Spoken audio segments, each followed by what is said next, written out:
Thank you very much, the moderator, my friend Philip Kisia.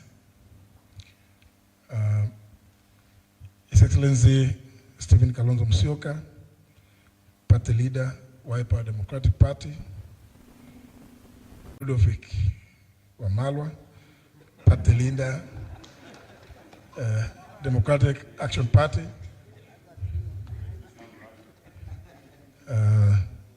my good friend, the chairman of the Jubilee Party, Mr. Saitoti Torome, honorable members of parliament here present, the great lady who administered the oath, Eunice Lumalas, assisted by Council Deconstructs. Ladies and gentlemen, good afternoon. My colleagues in the United Opposition sat and agreed that there's too much trauma that has happened, too many atrocities that have been committed, that we explore ways of addressing various issues that be there for this country. I will be calling on them to make their statements at an appropriate time because we will not be long ourselves. Safe to introduce this subject. Council Deconstructs was given the constitutional anchor upon which this commission, PRJC, is posited. But I also want to observe that in all societies, emerging from a history of oppression and gross human rights violations, face the challenge of reconciling their past. This is not new. It has happened in various parts of the world. A people-led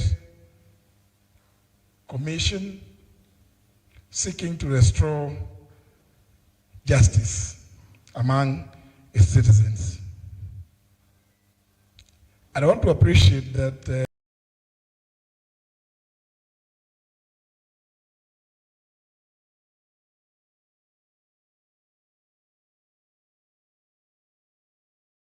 here in Kenya,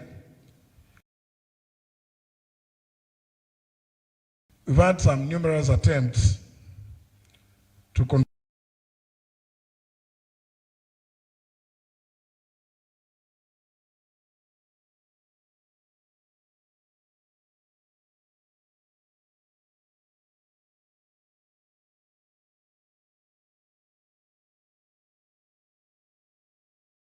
will not be having references to such in our constitution.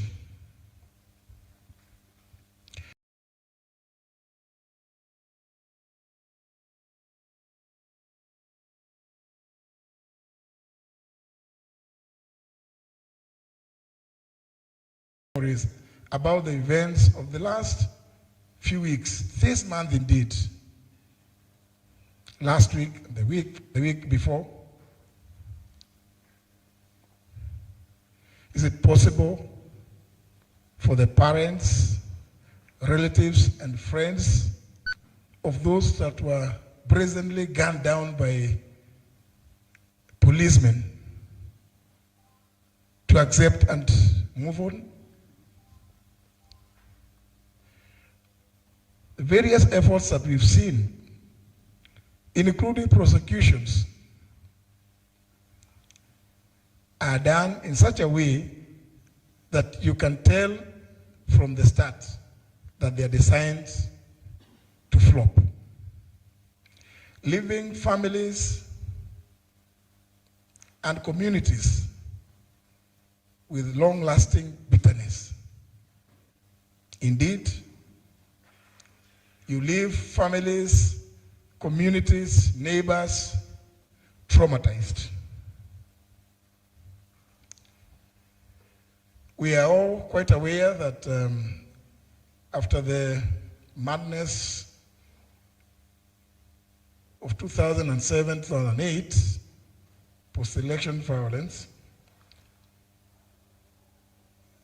there was born the Truth, Justice and Reconciliation Commission. It was anchored on an act of parliament. But I don't know whether my two friends, Honorable Robert Mbui and Honorable Mule, would remember that actually during the 11th Parliament, government moved an amendment to the TJRC Act, which for all intents and purposes made that TJRC report nearly unenforceable against anybody, known or indeed against government. Yet, you read the TJRC report, it has documented various historical injustices committed to individuals, families, communities. So, the trauma persists. So we've asked ourselves the question, for how long shall this continue? Yet, we have an acclaimed constitution that's so robust in its provisions in the Bill of Rights, which is chapter 4. How are those victims, their relatives, friends, and communities to receive justice? How are we to restore justice to those people, to those communities? It's for that reason that proceeding on the authority, as explained by Council Deconstructs, we've taken it upon ourselves and the leadership, and we want to invite Kenyans to appreciate that the authority granted to us is derived from Article 1 of the Constitution.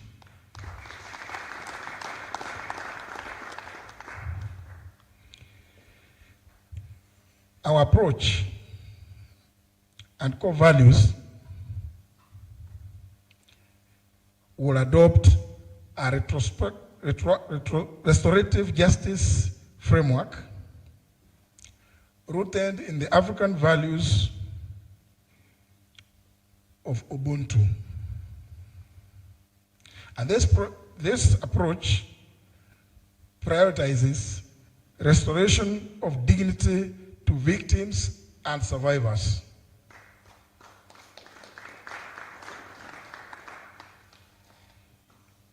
The approach also aims to rebuild individuals, families, and communities, and indeed the nation. For we can talk about economic growth,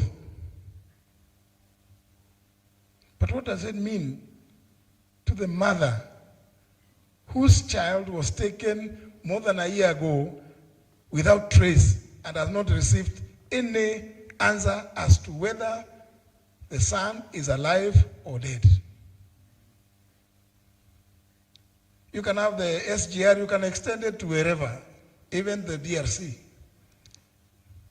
But that mother, that father, that brother, that sister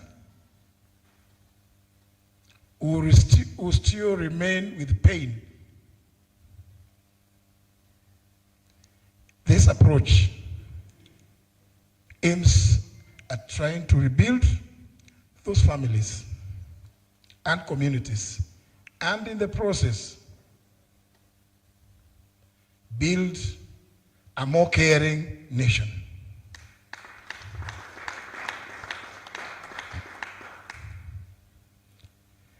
In the process, we will seek to establish the truth, Mheshimiwa Mbue,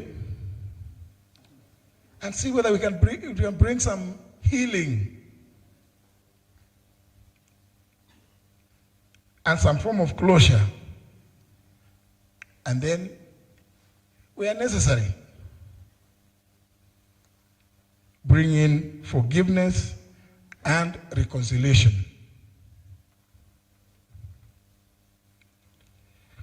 We also aim through this commission to put to an end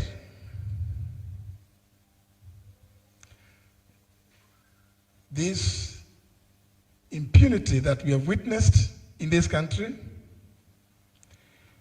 by embracing the principle of never again.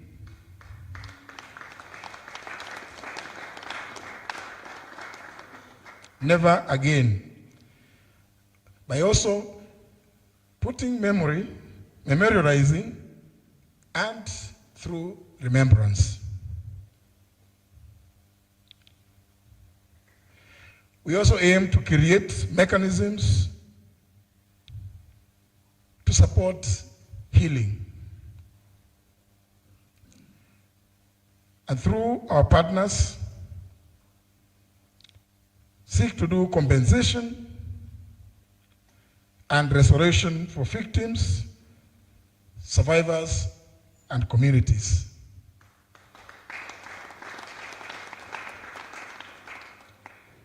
Ladies and gentlemen, I was merely to introduce, because we will be doing a lot more, but for the avoidance of doubt, if it is not on the screen, Ben, is it on the screen? I wish to announce, since we intend to hit the road running, that we've set up a website for ease of engagement with the public, through which we will receive petitions, representations, and other material,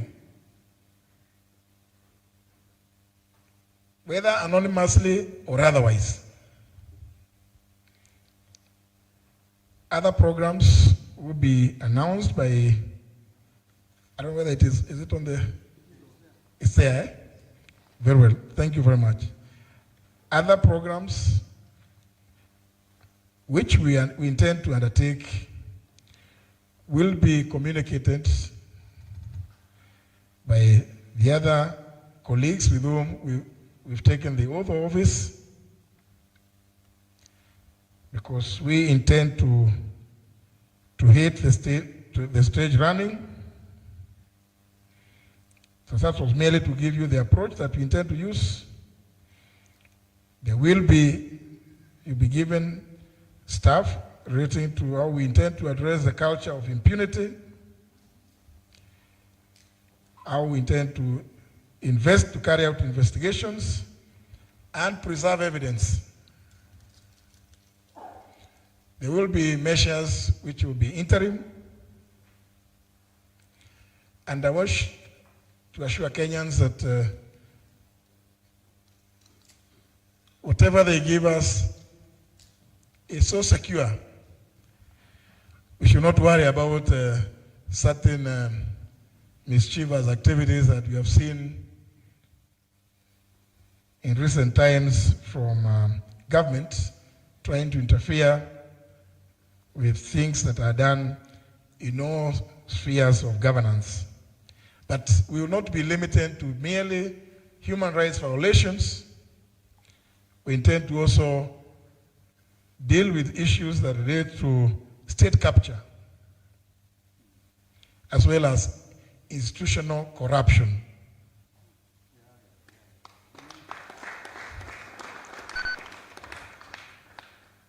And I just want to give some small example here as I sit, that in the 8th Parliament, some effort was made, led by the Honorable Musikari Kombo. Of course, when, as you all know, Kanu was whitewashed, that report, which had what we used to call the list of shame. When Kanu was whitewashed by NAC in the elections of 2002, the efforts led by the Honorable Musikari Kombo gave rise to two very key pieces of legislation that are still in force today in Kenya, but very, very sparingly used. One, of course, we know because we have the EACC, they always pretend to be doing this or the other. But there's a key governance legislation that came out of that effort. The Public Officer Ethics Act, number 3 of 2003, alongside the Economic Crimes and Corruption and Economic Crimes Act, the ASECA.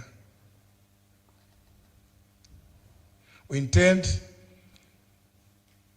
to give effect to these laws because we believe if everybody inculcated what is and practiced what is in the Public Officer Ethics Act, we would see very little institutional failure brought about by endemic corruption in this country.